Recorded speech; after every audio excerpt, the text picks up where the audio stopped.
Not guilty. Daniel Penny was acquitted by a New York City grand jury. The news has been met with applause and anger. How are Christians to think about this? Here's the point.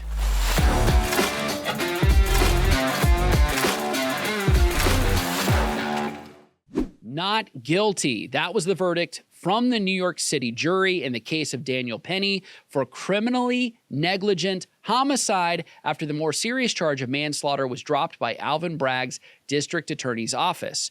Bragg's office is already under widespread criticism across the nation for weaponizing his office against President-elect Donald Trump in what are clearly politically motivated charges. Bragg's office also attempted to convict Jose Alba in 2022, a 61-year-old bodega worker, in a clear self-defense case where an assailant was killed after threatening the life of Alba. Those charges were eventually dropped, but only after widespread public backlash.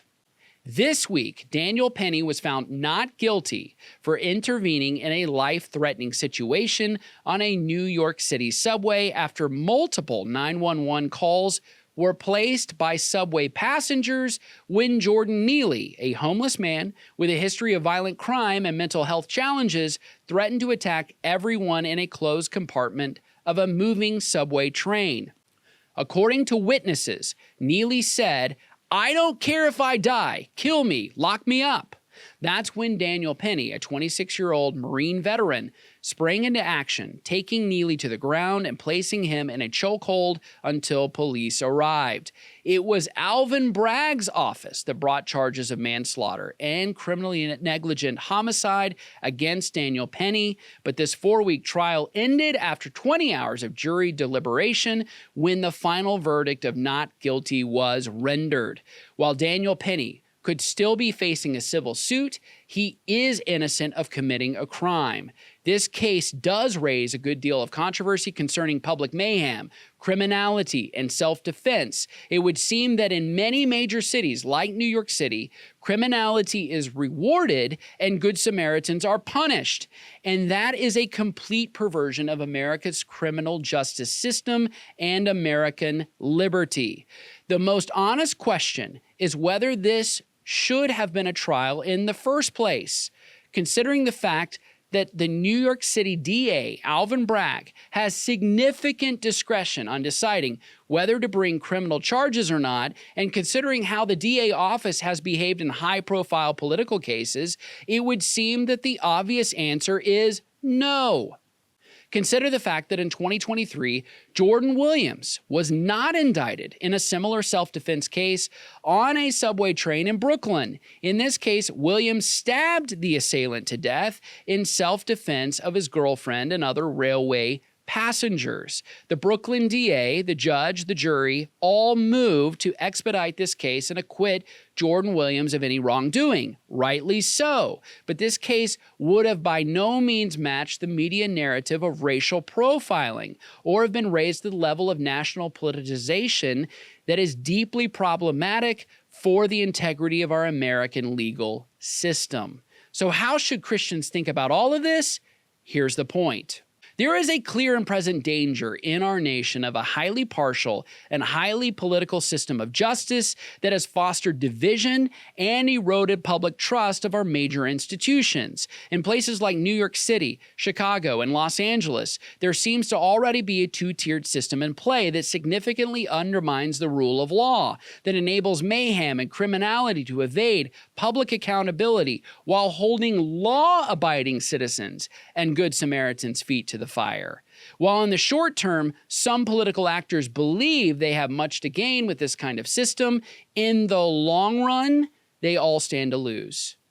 This is the same issue that was raised in Joe Biden's highly controversial recent pardoning of his son, Hunter Biden, for crimes committed in a 14-year span in which it is alleged that Hunter and Joe Biden would have both benefited.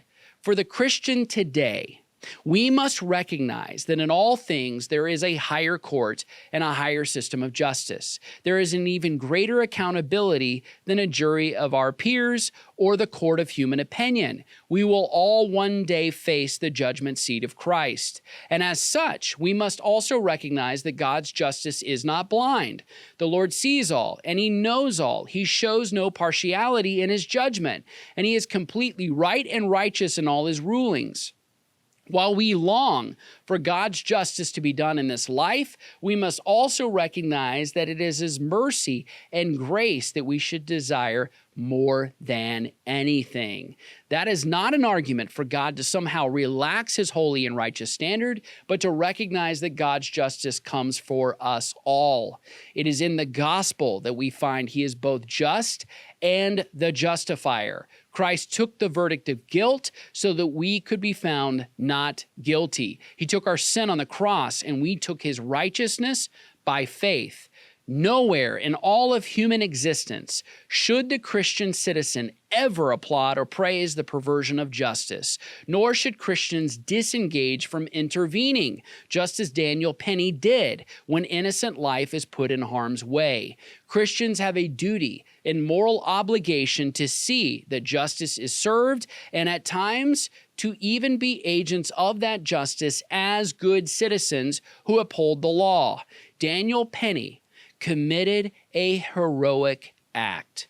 We would do well to recognize his heroism and commit ourselves to the same principle.